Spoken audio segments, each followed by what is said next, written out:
Hi guys, welcome back on my channel at _1 minute math.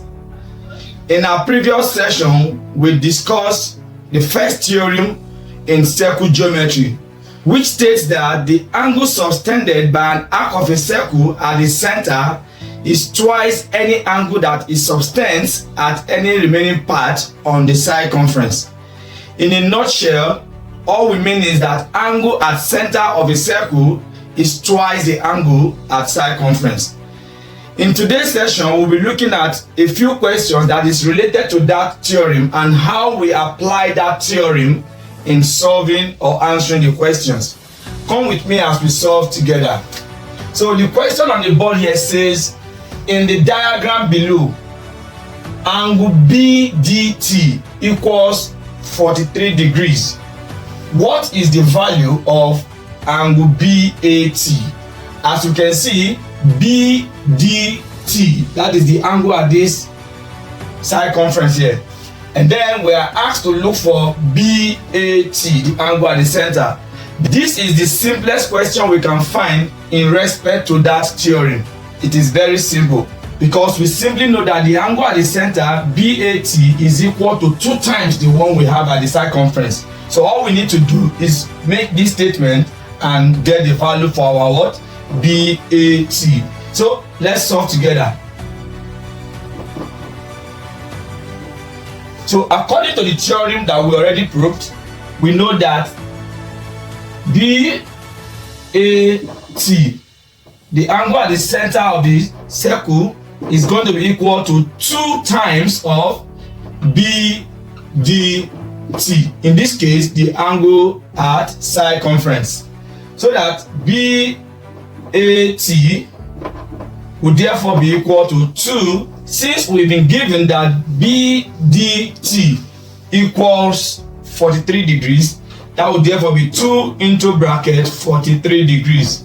And of course, by opening our bracket, our angle BAT will be equal to 2 times 3, 6, and 2 times 4, 8. Therefore, angle BAT equals 86 degrees. As simple as that. Let us take another question and see how this begins to change and gets even more interesting. Alright, here's another question. It says, given the diagram below, VFM equals 74 degrees. Find angle VDM.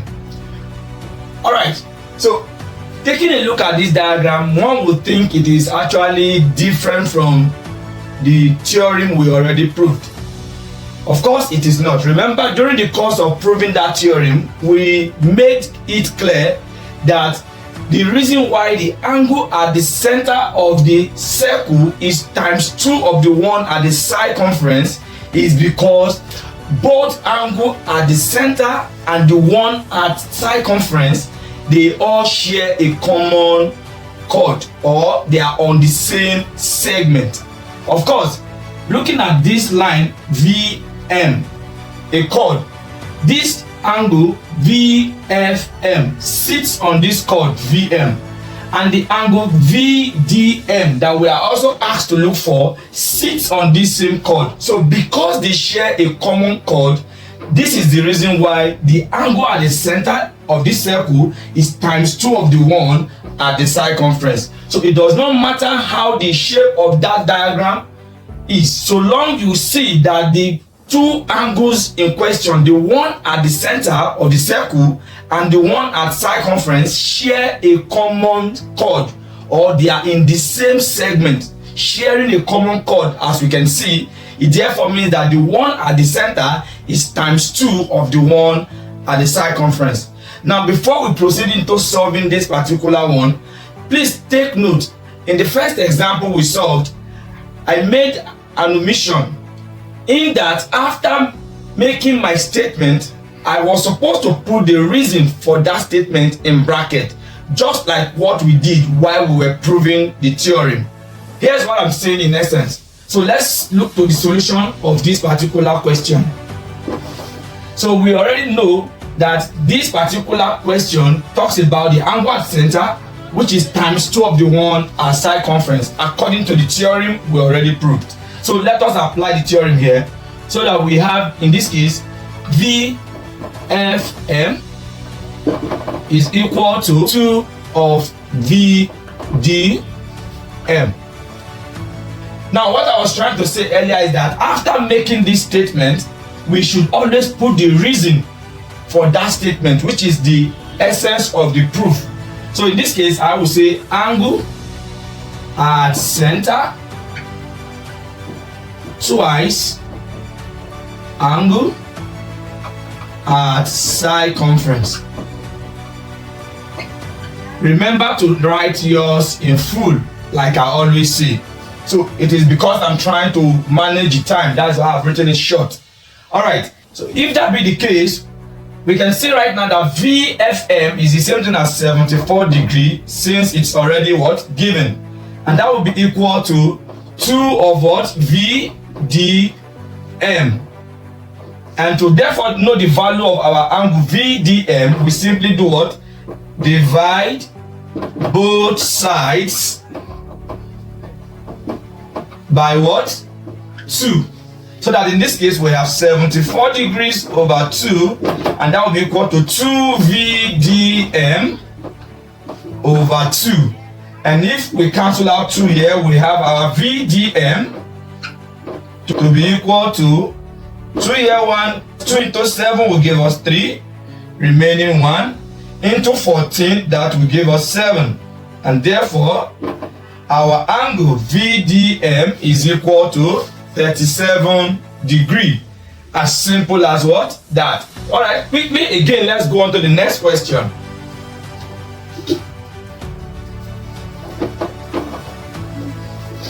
Here is another question.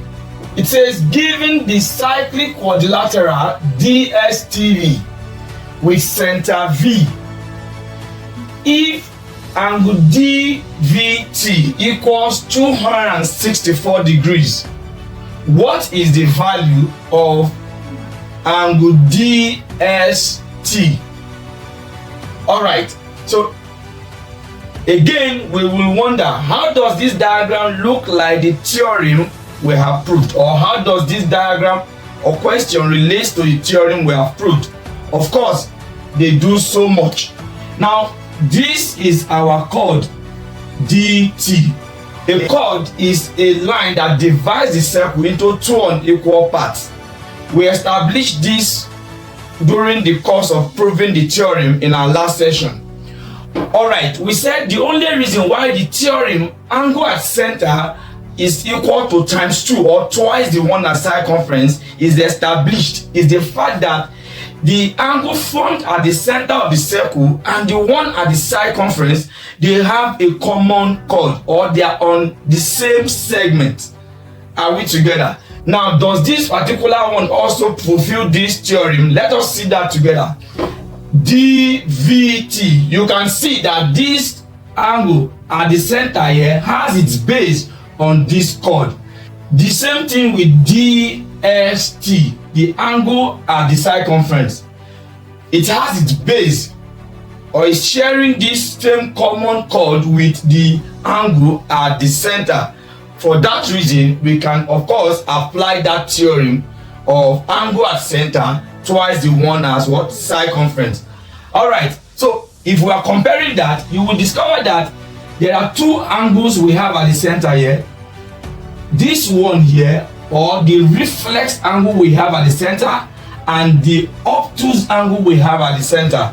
Now you have to be very careful so as to know which of these 2 angles is in relationship with the one at the circumference.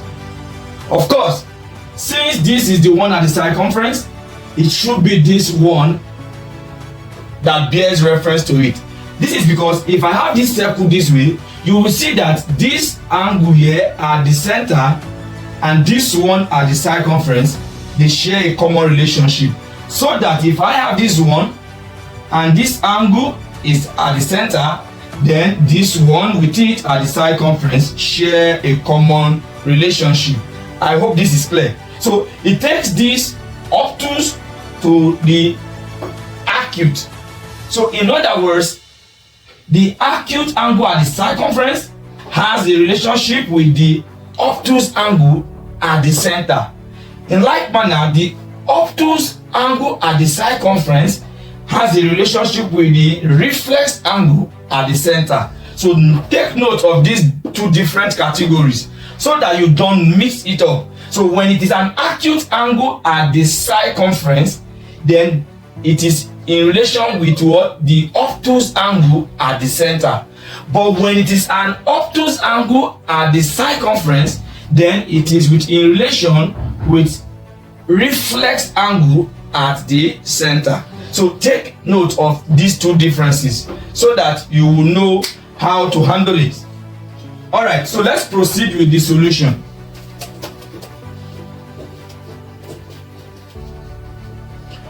So again, applying our theorem here, we can see that angle solution first.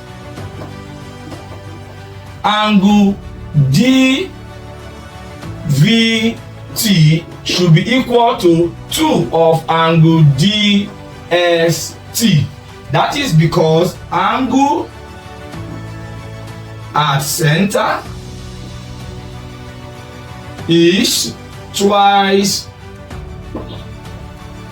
angle at circumference. As simple as that. So that in this way we have 264 degrees will be equal to 2 times DST. Are we together? Of course, the only way to get our answer here is to divide both sides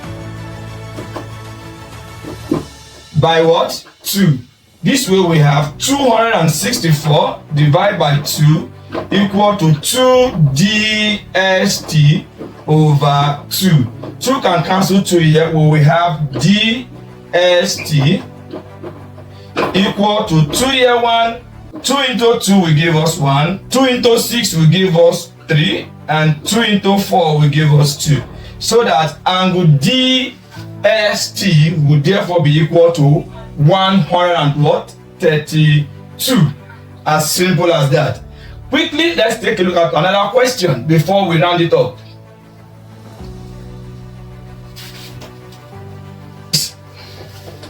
Here is another question. It says, given the cyclic quadrilateral ABCD with center B, if angle ABC equals 150 degrees, find the value of angle ADC. Now this question looks just like the previous one we just attempted. You see that the diagram is almost the same, except that rather than give us the reflex angle at the center of the circle, they gave us the obtuse angle. Are we together? All right, so like I was trying to explain then, that it is the obtuse angle at the circumference that is in relation with the reflex angle at the center of the circle. In like manner, when you are given the acute angle at the circumference of the circle, I mean something like this, it is the acute angle at the circumference of the circle that has relation with the obtuse angle at the center. So we are saying that when we have acute angle at the circumference of the circle, that acute angle has relationship with the obtuse angle at the center of the circle. In like manner, when we have a reflex angle at the center of the circle, it bears or is in relation with the obtuse angle at the what? Circumference. So in other words, we can't have obtuse and obtuse angle having a relationship when we talk about this particular theorem. So take note. So you can see from this particular question that it is this angle here and this one at the reflex that has that relationship of angle at center twice the one at circumference.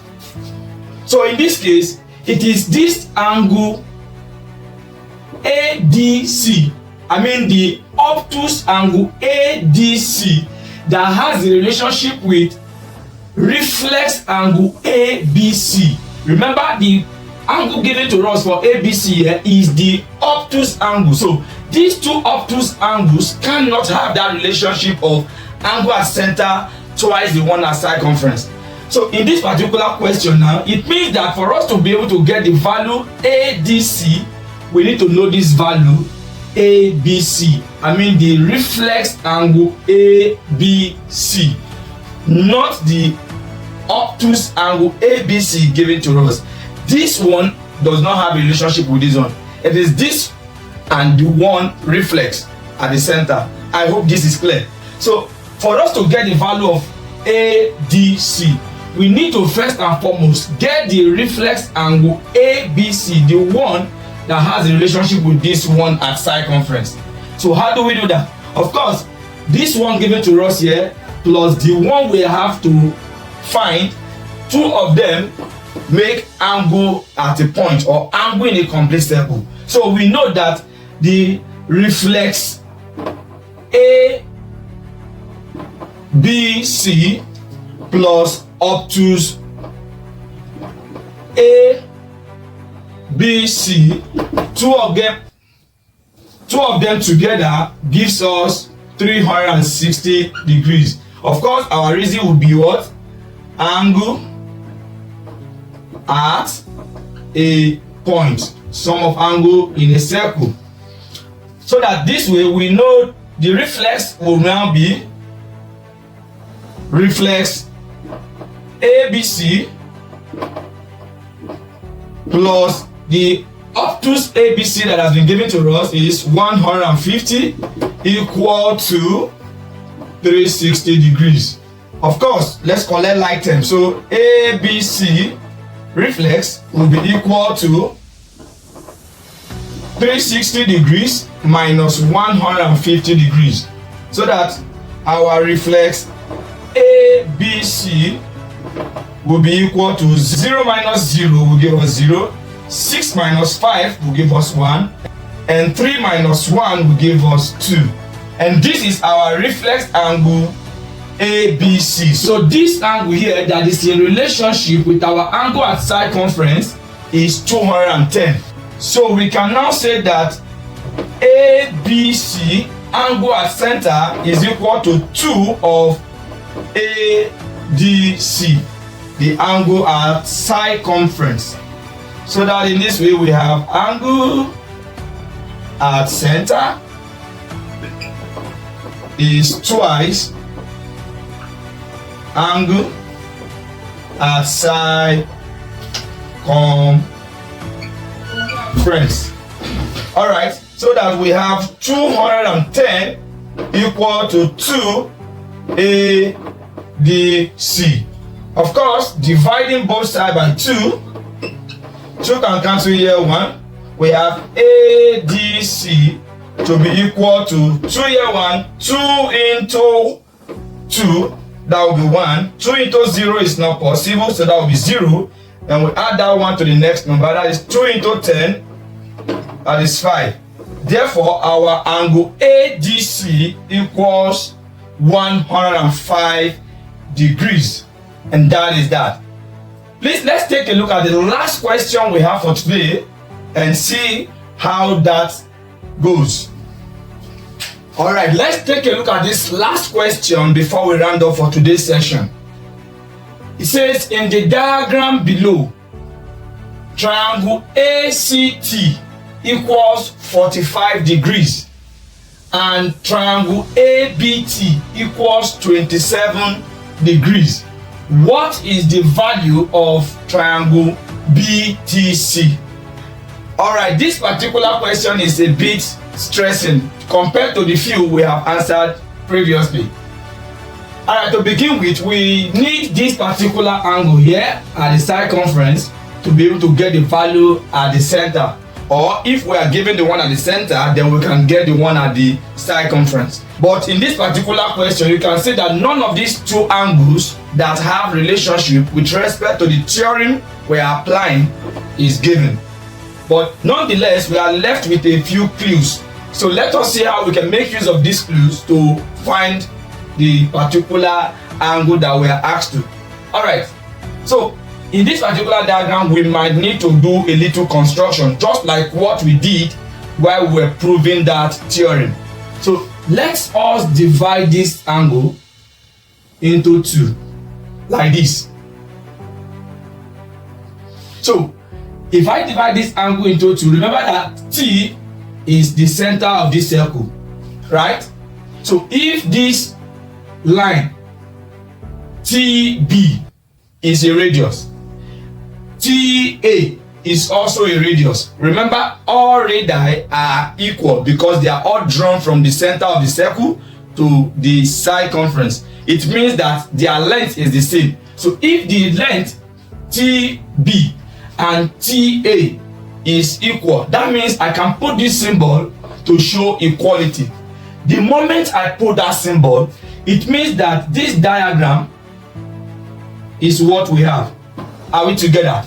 This will remind us of isosceles what? Triangle. A triangle that has two of its sides equal, as well as two angles. Those angles facing the equal sides, the angles facing the equal sides that are equal are also said to be what? Equal. So since this angle is facing this side and this angle is facing this side, because these two sides are equal, these two angles are also what? Equal. It means that whatever this angle is what this angle will also what? Be. Now, in like manner, looking at this diagram here, you can see that these two angles are the base angle of what? This particular isosceles what? Triangle. So that since we have been given ABT as 27, then BAT will also be what? 27. So we can simply say solution. From our construction so far, we now know that angle BAT is equal to angle ABT. BAT, this angle. Take note, it is always the letter at the center that is bearing the angle that we are referring to. So BAT means we are talking about angle A. BAT, this angle here. So it means that angle BAT is equal to what? 27 degrees. So this angle here is 27 degrees. Are we together? Now let's go to the other side. In the same manner, TC is a radius. TA is also a radius. So because all radii are equal, it means that this line and this line shows that these two sides are what? Equal. And putting these strokes to show equality between the two sides simply means that this is an isosceles triangle. And for that reason, TCA, which is angle 43 degrees, is equal to TAC, this angle here, because they are base angles of what? Isosceles triangle. So these are right base angles of isosceles triangle. In like manner, like we said there, we can say that angle TCA or ACT, whichever way, but the point is the angle C is the one at the center. So whichever way you like to put it, ACT equal to what? CAT or TAC. So long the angle you are referring to is the letter at the center. So here we have angle CAT. We said ACT, which is 43 degrees, is also equal to CAT, the angle there. So we have CAT. Now we have our angle here as 43. The two angles here form the totality of the angle at what? Circumference. So to get the angle at circumference, we'll simply say BAC, the angle at circumference. You can say BAC. It's given by what? BAT plus CAT. Are we together? Alright, so CAT, this angle here, BAT, this angle here, together will form BAC, which is the angle at what? Circumference. And that will be that BAC is equal to what? 27 degrees plus 43 degrees. And these two added together will have that BAC equal to what? 70 degrees. Now that we know that this total angle here is 70 degrees, we can now find the angle at center. Remember, BTC, angle at center will be equal to what? 2BAC. And we can write in bracket the reason being that what? Angle at center is twice angle at circumference. So that we can say that BTC equal to 2 in bracket our BAC being 70 degrees, and that will give us that BTC equal to 2 times 70, which will give us 140 degrees. As simple as that. Alright, so we have come to the end of our session for today. Please don't forget to like, comment and share. Also, if you are joining us for the first time on this channel, click on the subscribe button so that when next I post a video like this, you will be first to be notified. See you in the next class. Bye bye.